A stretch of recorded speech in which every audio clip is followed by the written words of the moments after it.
Next up on the tee, she's part of the 2025 LPGA Tour rookie class from Bristol, England. It's Caley McGinty joining us on the course of life. Caley, how you doing today? I'm good. How are you doing? Really good. It's good to connect with you and great to see you out on the tour now. Wanted to learn a little bit about your story, and it sounds like you come from a bit of a golfing family. You first took up the game because of your brother. Is that right? Yeah, correct. My parents don't play, but my brother is 7 years older than me, and he was a soccer player, and he was just looking for a new sport when he was 15, and I was 8, and I just kind of went along with him, and we started together. So, yeah, it was fun. Nice, very cool. I'm curious. So you were 7 years younger, but how long did it take you to beat your brother for the first time? That's what I got to know. My brother's a pretty good golfer. I hate to admit that, but he is. So it took me a long time. I would say I was probably 17, 16 or 17 because he's pretty good. He's Okay, good. all right. Shout Yeah. out to the brother. He can play for real then. That's what that Yeah. means.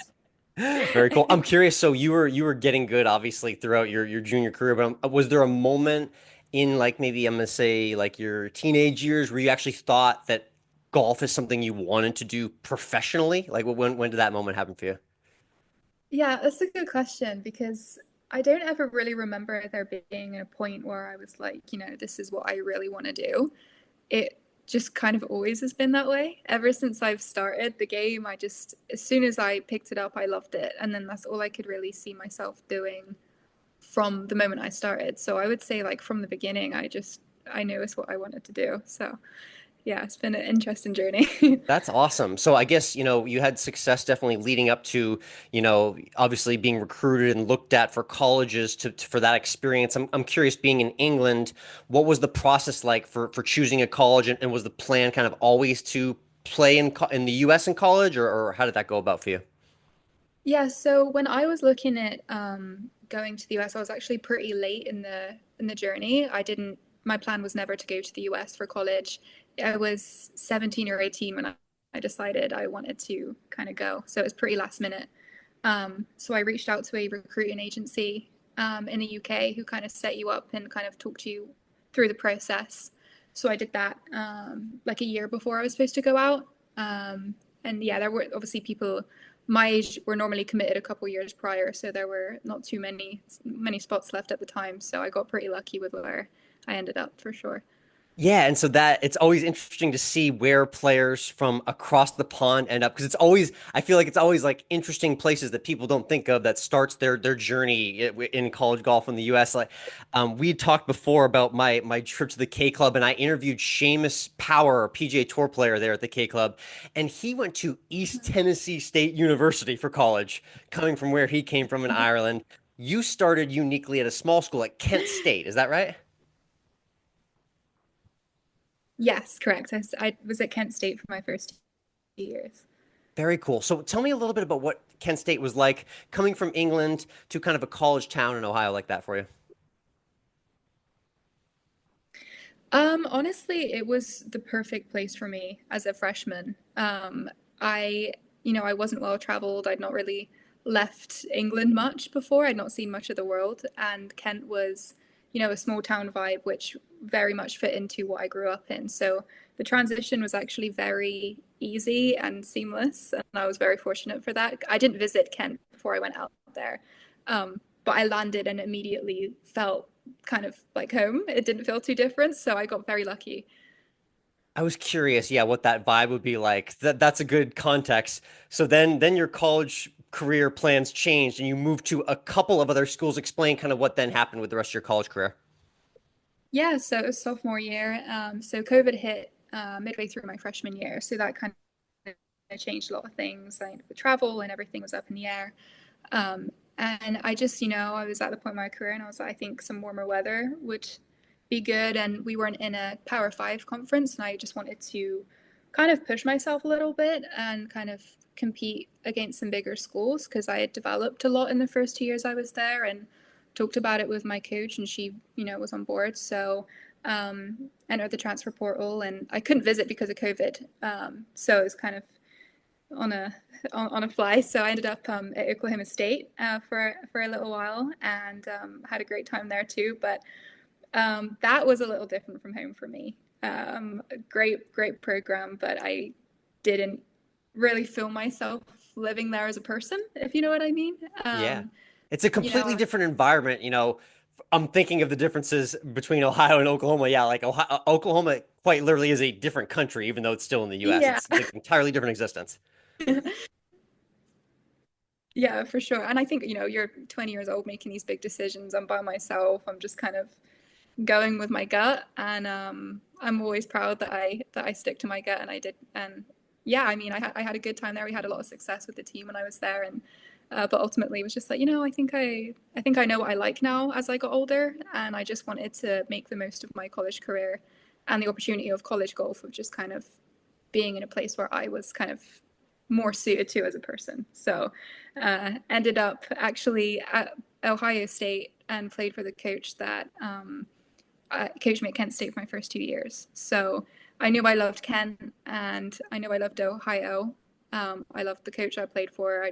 We worked really well together. So it was a pretty easy decision when I knew that it was a possibility after I entered the transfer portal. So yeah, it was kind of, that was an easy transition again from there. Very cool journey, and it definitely makes you pretty well traveled, I will say. You're going to be ready for the travel of the LPGA Tour because you've already been doing it throughout your college Oh yeah, career. this is nothing. It's fine. That's awesome. So tell me a little bit about Ohio State and that vibe. I mean, Columbus is just like an iconically large college town, you know, big sports, full football stadiums. What was that environment like for you as an athlete being there? It was unbelievable. I'd not seen anything like that before. It's kind of like they have like an Olympic village, is kind of how they modeled the athletic area around. And obviously, like the football games were amazing, and just student life there. It was just a really, really great atmosphere. They're big into their sports, and if you're big into that, then it's a pretty cool place to go to school. Did you get to many of the football games at all? I went to not very many. We were traveling a lot in the I fall. bet. Yeah. Um, but I mean, the ones that you could go to, I did go to. I don't understand a lot of it because I'm English. I'm not gonna lie, but Yeah. I like the atmosphere.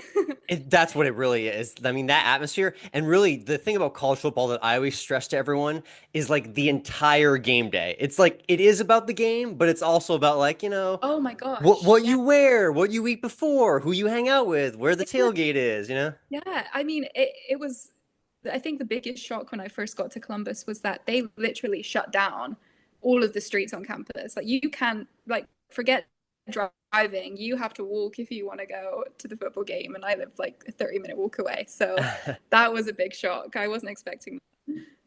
Yeah, very unique experiences. That's cool. So very cool college experiences. And then during that time throughout the last few years, you've had some fascinating amateur golf experiences, which I think are definitely going to further prepare you for the LPGA Tour. I first have to touch on the Augusta National Women's Amateur, though. I just caught up with Gerling Kaur, who also got to play in that tournament as well, too. But I want to hear about your experience at the ANWA, and you played the full thing all the way through to Augusta National in the final round. What was that like for you? Yeah, I mean, it was as soon as they came out with that tournament, I just remember thinking like as an amateur, as a female, like that is one of the biggest goals. That's one of the things that you want to do the most. So when I got my invite, I think it was 2022. It was the most well organized golf tournament I've ever been to. It was unbelievable. And I mean, you get to play Augusta. And the hardest part for me was like the qualifying for to get on, like not making the like trying to make the cut to get through to the final day was actually a really great experience looking back to kind of simulate that pressure, kind of like Q school in a way, because you want it so bad. You just want to compete out there. But I was pretty lucky that I played well both years and made the cut both years. So I had a great experience. Yeah, and I think kind of in a unique way, like when you play Augusta under that type of circumstance, and you're in an event like that, it almost kind of feels like you're like playing a little major championship of your own, just like the guys are. You know what I mean? You get that. I get that sense of adrenaline when I see the lady amateurs playing there. Yes, I mean, I think just the atmosphere that you get at that tournament with the amount of people that are there and the way that everything is set up, it really does give it like kind of a major feel. There's not too many stages in women's amateur golf that kind of give you that feeling. So to be able to get to experience it is a real privilege. Nice. Very curious. I always ask everyone who breezes through there. Merch haul. What did you get? What did you take away from Augusta? Was it clothing, accessories, a little bit of both? What? So the first year I got a lot of gifts for my family. I got a keychain, a mug, and all those kind of things. But the second year, I literally came straight off 18, went to scoring, and then I had to catch a flight to the next college event I was playing. So I couldn't get to go, and I'm so mad about it. I know. I know. But I did good damage the first year, so it made up for it. Nice. Very cool. Awesome. Love to hear about that experience. Certainly a holy grail for golfers indeed. One other event I wanted to touch on as well too, because we talk and have talked a lot about the Solheim Cup in recent years on the podcast, and we've had players from both sides on, and we've had Captain Stacey Lewis from Team USA. But something that precedes that in the amateur ranks is the Curtis Cup. So I want you to give our audience a little bit of perspective on the Curtis Cup, how that event goes down and the opportunity you had to participate in that as well. Yeah, so the Curtis Cup is I'm trying to think how many players. It's like 8 to 10 players each side. GB&I versus Team USA, and it happens once every 2 years. As an amateur in Great Britain, like it's one of the biggest honors that you can have. So it was always a goal for me to try and make that team, and I got to do it twice. The first year was in Wales. I competed at Conway, and then the second time was at Marion in the US. So Mhm. yeah, really fun event. Get to play some great venues, and again, it kind of gives that major feel with the amount of people that come and watch. It's usually on TV too. So yeah, it's awesome.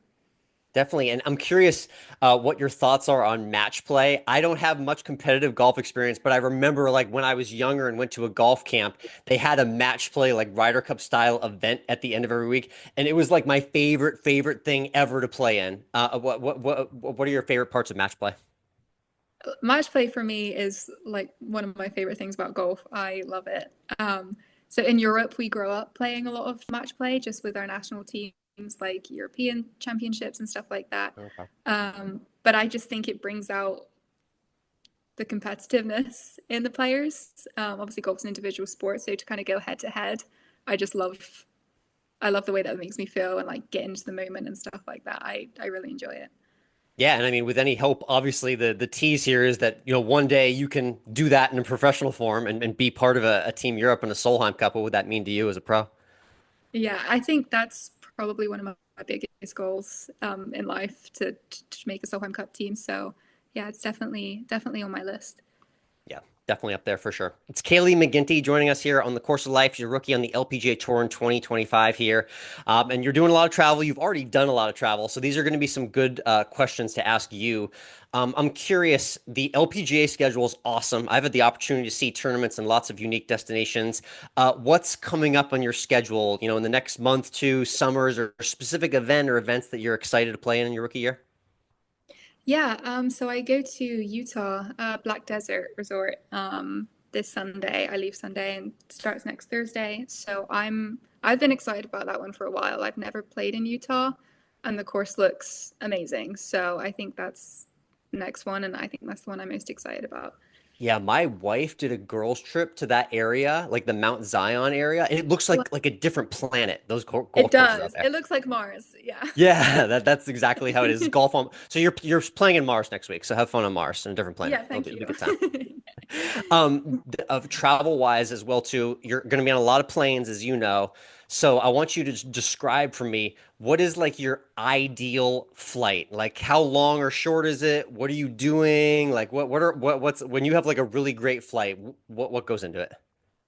I hate flying. I I hate it. So the shorter the better. I am such a nervous flyer. I hate turbulence. So anything that's straight up and straight down is a good flight to Okay, me. so 30-minute flight. Yeah. Yeah. Don't even have to check bags. I love that. Exactly. And the part two of that is the hotel life, which you're getting used to now. What are the important things like in a hotel room that like you need to have? Like when you're staying at a good hotel room, what does it usually have? Uh, a microwave. I know that sounds really basic, but that Yeah, is I love having a microwave. Thank you. It just makes things so much easier. But yeah, just that. And then as long as I have my iPad and I can watch some Netflix in my downtime, as long as I have those two things, that's a win. That is crucial, the microwave, because like, yeah, when you can't reheat or heat, yeah, it's a Yes, problem when you're on the it road is. like we are. So Yes. well said. All right. Before we sign off with our food questions, we'll do two. I got to start with the Augusta concessions, though. Did you have a chance to eat any of the food or concessions when you went to the Augusta National Women's Amateur? Oh yeah. I think I had the the peach ice cream sandwich. Is Yes. that a thing or something like that?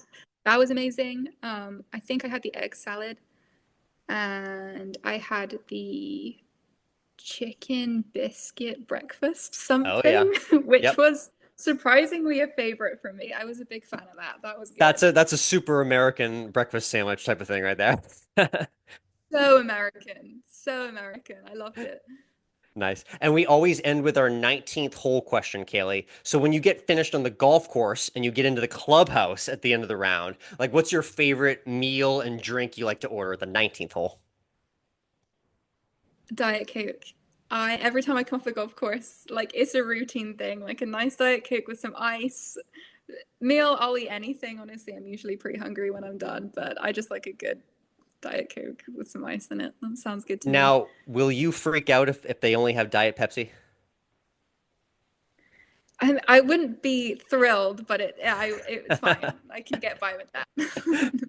All right. Diet Coke strictly for future tournaments that are going to have Caley McGinty there. Kaylee, thank you so much for hopping on the course of life. Look forward to seeing Thank more of you you. in your rookie season and hit them straight out there. Yes, thank you so much.